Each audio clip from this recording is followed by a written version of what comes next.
with the Nikko power zoom, when I looked at the specifications, one thing I thought was like this would sit really well within like filming sports and action. And dancing was a really good choice to me. Mimi, when she dances, has a really interesting flow. I wanted to create something that showcased her flow in a really smooth and kinetic fashion.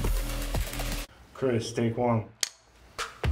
This is actually my first time being in front of the camera, so it's actually really interesting to get a feel for what I've been doing to people for all these years. My name is Christopher. I'm a filmmaker based between Tokyo and London, working primarily in documentary film.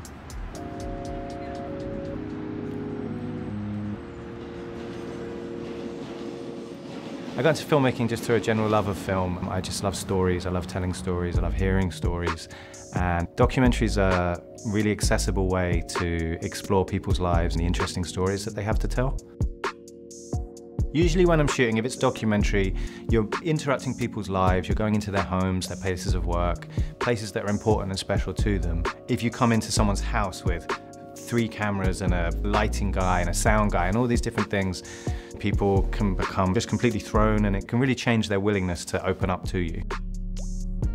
When Nikon came to me and kind of challenged me to make a documentary using just one lens, at first I thought that would be a huge limitation, but then I looked at the specs, I saw, you know, we have 28 to 135, and then with some features of the camera as well, you can actually get all the way to 270. So I did have a lot of focal length to play with within there, and then it was about kind of looking at the specifications and thinking, how can I use those specifications to really create something interesting, something cool, something dynamic.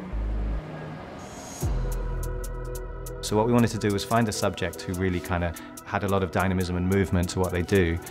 I saw Mimi dancing at a competition, and yeah, she's got such a great flow, such a great movement, really positive energy to the way that she moves and the way that she dances. Aside from being an incredible dancer, she's just such a positive person. It was really beautiful to see that she's, you know, not just this sick dancer, she's a mother as well. The focal range of the lens is really great. You've got a lot of flexibility, which in the documentary realm, you know, is really handy to have. There were situations where we filmed in a dance studio, I had to hide at the back of the room, there's mirrors everywhere, and I was able to really like float around in the room. The torque on the motorized zoom wheel actually kind of recognizes when you turn it faster and when you turn it slower, and it keeps a smoothness to it. The power zoom was really fun to play with. I really enjoyed, we did some shots from on a roof, Mimi's down near a railway track, and we just did this like really smooth push-in, and you can set the speed in the menus, and then it's just a push of a button and it clean, sustained push-in. Put the camera on the gimbal and we could use the remote grip to operate the power zoom as I was following Mimi, and so we could create a dolly zoom effect. Usually you'd need a big crew, you'd need equipment, you'd need a dolly, a focus puller, all these things. But we were able to just go into these locations and grab these shots. And we're in these tunnels doing these dolly zooms, we're up on roofs, we're, you know, running around, and it was just a lot of fun. It kind of reminded me of my early days of filmmaking when it's just me and my mates running around with cameras and playing around.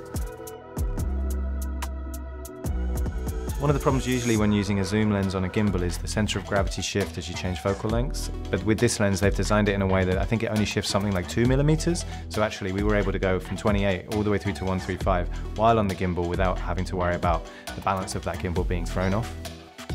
With certain bodies, they have an 8K sensor. You can utilize a feature called high-res zoom. If you set it to 4K, instead of 28 to 135, what you can actually get is 28 all the way through to 270 in one smooth motion. There's no sudden jump when the digital zoom takes over. That gives you quite an insane amount of focal length to play with. We got some really cool shots of Mimi up in this really high walkway system, and we were quite far away, and we like just pushed all the way through these houses and these telephone poles to go right in on Mimi's face. I really like the look of the glass on this lens. I think the focal roll-off looked really beautiful. It didn't feel too sharp or digital. It felt quite creamy. It felt quite organic. It had a really nice look to it. To have 28 to 135 on a full-frame lens with a power zoom is actually quite unique. I think it's really great that companies like Nikon are creating tools that open up filmmaking to people that aren't necessarily working with the biggest budgets. I think with that in mind, this lens would be really suited to solo filmmakers, people that shoot events, particularly sports or action, in situations where you're not necessarily in control of your environment and you need a good focal range and a beautiful image.